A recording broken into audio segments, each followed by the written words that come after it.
Assalamualaikum warahmatullahi wabarakatuh. Sebelumnya, Waalaikumsalam warahmatullahi wabarakatuh. perkenalkan kami dari kelompok 7 ingin menjelaskan atau presentasi tentang pengamanan e-commerce. Dan selanjutnya ada pun anggota dari kelompok 7 yaitu ada Sabrianur dengan MPM 08, Yusuf Maulana 010, Muhammad Tegar 028, dan Jordan Gandang dengan NPM 053. Untuk selanjutnya ada pengertian e-commerce. Apa sih e-commerce itu? Yaitu e-commerce merupakan kegiatan bisnis yang menyangkut konsumen, manufaktur, service provider, dan pedagang dengan menggunakan jaringan komputer, yaitu dengan internet. Dan untuk selanjutnya ada pun isu keamanan online shop.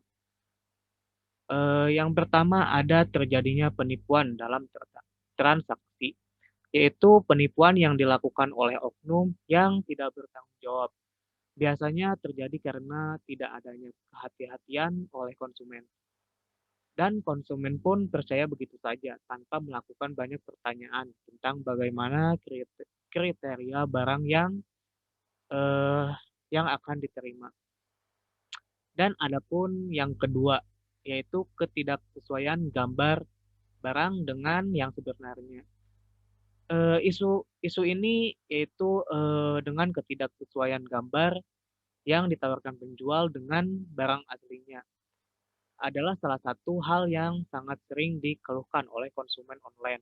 So, pasalnya barang yang tidak diinginkan sesuai dengan ekspektasi sendiri. Oke, lanjut ke next selanjutnya ada metode pengamanan dalam eh, e-commerce pada toko online. Yang pertama ada SSL, yaitu Secure Socket Layer, yang merupakan protokol untuk pengamanan data transfer dari browser pembeli ke web server toko pembeli. Dan adapun yang kedua ada SAT, yang merupakan sertifikat digital untuk membuktikan bahwa konsumen dan toko online memiliki hak untuk menggunakan dan menerima kartu berupa konfirmasi. Dan untuk selanjutnya ada sistem kripto dasar. Apa sih kripto dasar itu? Kriptografi atau bisa disebut kripto dasar adalah suatu ilmu yang mempelajari bagaimana cara menjaga agar data atau pesan tetap aman saat dikirimkan dari pengirim ke penerima tanpa mengalami gangguan dari pihak ketiga. Hal ini sering dengan semakin berkembangnya teknologi jaringan komputer dan internet. Semakin banyaknya aplikasi yang muncul yang memanfaatkan teknologi jaringan. Untuk slide selanjutnya yaitu ada kripto dapat memenuhi kebutuhan umum suatu transaksi di antara lain, yaitu yang pertama ada kerahasiaan. Nah, dijamin dengan melakukan enkripsi, yaitu penyediaan. Yang B-nya, yang keduanya ada keutuhan. Dan data-data pembayaran dilakukan dengan kas satu arah. Yang ketiga ada jaminan atas identitas dan keabsahan. Pihak-pihak yang melakukan transaksi dilakukan dengan menggunakan kode atau sertifikat digital. Sedangkan keotentikan data transaksi dapat dilakukan dengan tanda tangan digital. Dan yang terakhir, ada transaksi dapat dijadikan barang bukti yang tidak dapat disangkal dengan memanfaatkan data tanda tangan digital dan sertifikat dari toko online tersebut. Dan adapun penjelasan selanjutnya akan dijelaskan oleh teman saya. Ya, di sini istilah dalam kriptografi. Plain text adalah pesan yang hendak dikirimkan berisi data asli. Ciphertext adalah pesan terenkrip tersandi yang merupakan hasil ekstrip. enkripsi. Yang C, enkripsi. Fungsi E adalah proses mengubah plain text menjadi ciphertext. Yang D, deskripsi. Fungsi D adalah kebalikan dari enkripsi, yakni mengubah ciphertext menjadi plain text sehingga berupa data awal atau asli. Bentar. Next. Definisi, dimensi, dan metode yang digunakan pada keamanan e-commerce. Dua hal yang utama yang harus diperhatikan dalam melakukan transaksi adalah hal apa saja yang dibutuhkan dalam rangka menciptakan keamanan bertransaksi dan metode yang digunakan untuk menciptakan keamanan tersebut. Next. Dimensi keamanan pada e-commerce adalah autentikasi pembeli, penjual, dan institusi pembayaran yang terlibat harus dipastikan identitasnya sebagai pihak yang berhak terlibat dalam transaksi tersebut. Integritas, jaminan bahwa data dan informasi yang ditransfer pada e-commerce tetap utuh dan tidak mengalami perubahan.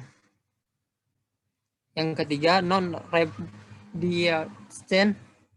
Pelanggan membutuhkan perlindungan terhadap penyangkalan dari penjual bahwa barang telah dikirim atau pembayaran belum dilakukan. Dibutuhkan informasi untuk memastikan siapa pengirim dan penerima. Yang keempat, privasi. Pelanggan menginginkan agar identitas mereka aman. Mereka tidak ingin orang lain mengetahui apa yang mereka beli. Yang terakhir, keselamatan. Pelanggan menginginkan jaminan bahwa aman untuk memberikan informasi nomor kartu kredit di internet. Next, yang 10. Keamanan bagi chips dan server komputer. Pada dasarnya, chips server merupakan konsep arsitektur perangkat lunak atau software yang menghubungkan dua objek berupa sistem chips dan sistem server yang saling berkomunikasi melalui jaringan komputer maupun satu komputer yang sama. Chip dapat meminta informasi pada server kapanpun ia mau, karena chip adalah pengguna informasi yang ada di server. Proses komunikasi selalu gerak dua arah. Jika chip ingin menggunakan informasi, maka rute yang dituju selalu pada server. Chip tidak bisa berkomunikasi kepada sesama chip. Metode-metode yang dapat diterapkan untuk membuat jaringan komputer menjadi lebih aman, antara lain IDS, Intrusion Detection System, adalah sistem yang banyak digunakan untuk mendeteksi dan melindungi sebuah sistem keamanan dari serangan oleh pihak luar maupun dalam. Yang kedua, signature-based intrusion detection system. Pada metode ini telah tersedia daftar signature yang dapat digunakan untuk menilai apakah paket yang dikirimkan berbahaya atau tidak. Sebuah paket data akan dibandingkan dengan daftar yang sudah ada. Metode ini akan melindungi sistem dari jenis-jenis serangan yang sudah diketahui sebelumnya. Selanjutnya dijelaskan oleh Yusuf Maulana.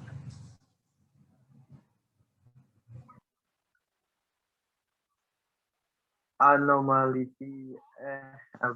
based into the deletion system. Pada metode ini, pengelola jaringan harus melakukan konfigurasi terhadap IDS dan IPS sehingga IDS dan IPS dapat mengetahui pola paket seperti apa saja yang akan ada pada sebuah sistem jaringan komputer. Sebuah paket anomali adalah paket yang tidak sesuai dengan kebiasaan jaringan komputer tersebut. IPS juga bisa menggunakan signature untuk mendeskripsi traffic dalam jaringan sehingga mencegah serangan dapat dilakukan sedini mungkin. Secara umum, ada dua jenis IPS, yaitu A.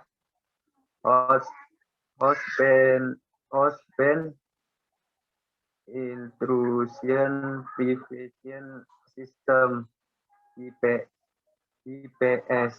B. Network Based Intrusion Prevention System NIPS.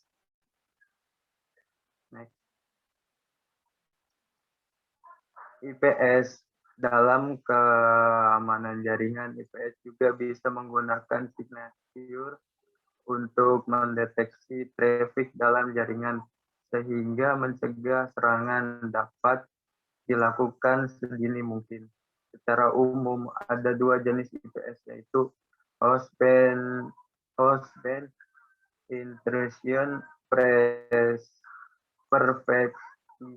system IPS, yang B. Network Based Intrusion Prevention System NIPS. Network, yang C. Ada network topologi, yang D. Pihak luar, yang E. host pada jaringan DMZ, yang F. host pada jaringan internasional.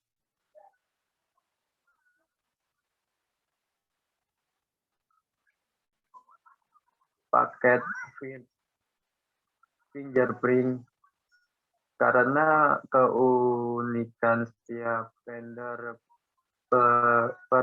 peralatan jaringan komputer adalah melakukan implementasi protokol TCP atau IP, maka paket-paket data yang dikirim setiap peralatan menjadi unik peralatan tersebut. Dengan melakukan paket tripling, kita dapat mengetahui peralatan apa saja yang ada dalam sebuah jaringan komputer. Untuk menentukan tipe peralatan atau sistem operasi, ada sebuah peralatan fingerprint akan melihat bagaimana peralatan jaringan komputer atau sistem operasi yang bersangkutan memberikan nilai-nilai awal pada beberapa bagian di header IP. Bagian-bagian tersebut adalah yang pertama time to life, yang kedua window Z size, yang ketiga bit DF pada paket, yang keempat bit type of service. Security informasi manajemen dalam usaha untuk meningkatkan keamanan jaringan komputer. Sebuah organisasi mungkin akan mengimplementasikan beberapa teknologi keamanan jaringan komputer seperti firewall, IDS, dan IPS. Semua usaha tersebut dilakukan sehingga keamanan jaringan komputer organisasi tersebut menjadi lebih jernih.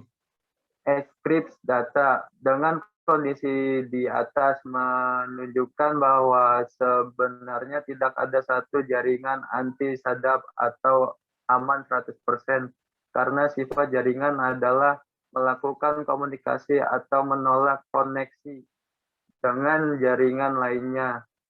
Nah, setiap komunikasi ini bila jatuh ke tangan orang lain bisa disalahgunakan.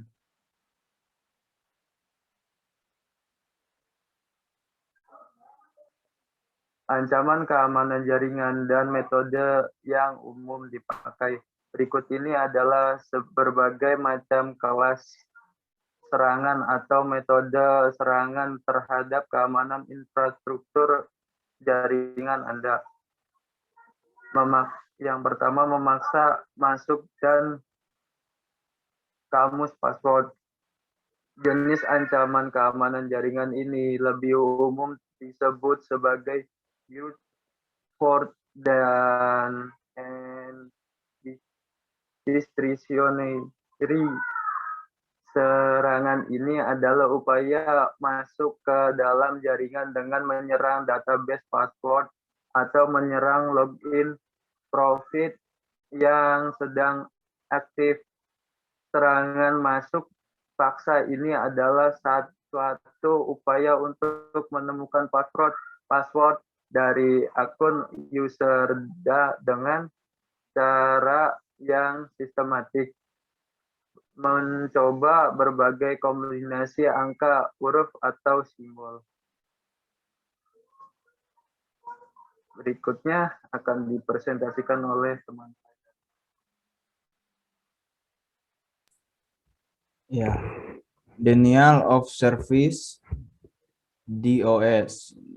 Denial of service ini adalah salah satu ancaman keamanan jaringan yang membuat suatu layanan jaringan jadi mampet.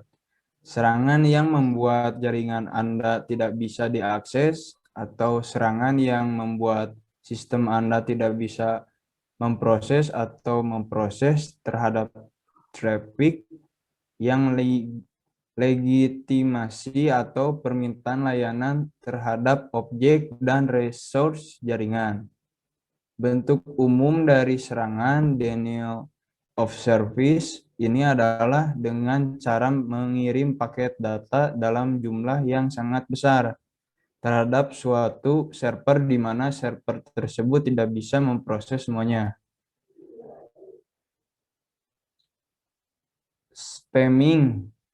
Spam yang umum dijabarkan sebagai email yang diduga ini, news group atau pesan diskusi forum, dan sniffer, suatu serangan keamanan jaringan dalam bentuk sniffer atau dikenal sebagai snooping attack, merupakan kegiatan unsur perusak yang ingin mendapatkan informasi tentang jaringan atau traffic lewat jaringan tersebut. Crackers, ancaman keamanan jaringan crackers adalah unsur perusak yang bermaksud menyerang suatu sistem atau seseorang. Enkripsi untuk keamanan data pada jaringan. Salah satu hal yang penting dalam komunikasi menggunakan komputer untuk menjamin kerahasiaan data adalah enkripsi. Enkripsi adalah sebuah proses yang melakukan perubahan sebuah kode dari yang bisa dimengerti menjadi sebuah kode yang tidak bisa dimengerti atau tidak terbaca. Enkripsi dapat diartikan sebagai kode atau cipher. Enkripsi konvensional, informasi asal yang dapat dimengerti disimbolkan oleh plain text, yang kemudian oleh algoritma enkripsi diterjemahkan menjadi informasi yang tidak dapat untuk dimengerti, yang disimbolkan sebagai ciphertext. Proses enkripsi terdiri dari dua, yaitu algoritma dan kunci. Enkripsi public key, salah satu yang menjadi kesulitan utama dari enkripsi konvensional adalah perlunya untuk mendistribusikan kunci yang digunakan dalam keadaan aman. Sebuah cara yang tepat telah ditemukan untuk mengatasi kelemahan ini dengan suatu model enkripsi yang secara mengejutkan tidak memerlukan sebuah kunci untuk didistribusikan. Metode ini dikenal dengan nama enkripsi public key dan pertama kali diperkenalkan pada tahun 1976.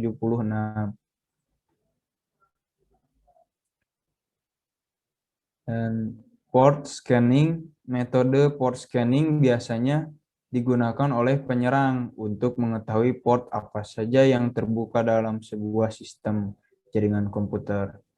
Tetapi mode yang sama juga dapat digunakan oleh pengelola jaringan komputer untuk menjaga jaringan komputernya.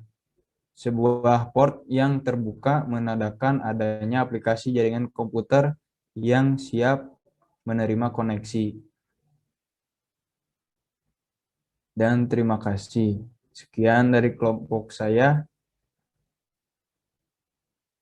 Salam.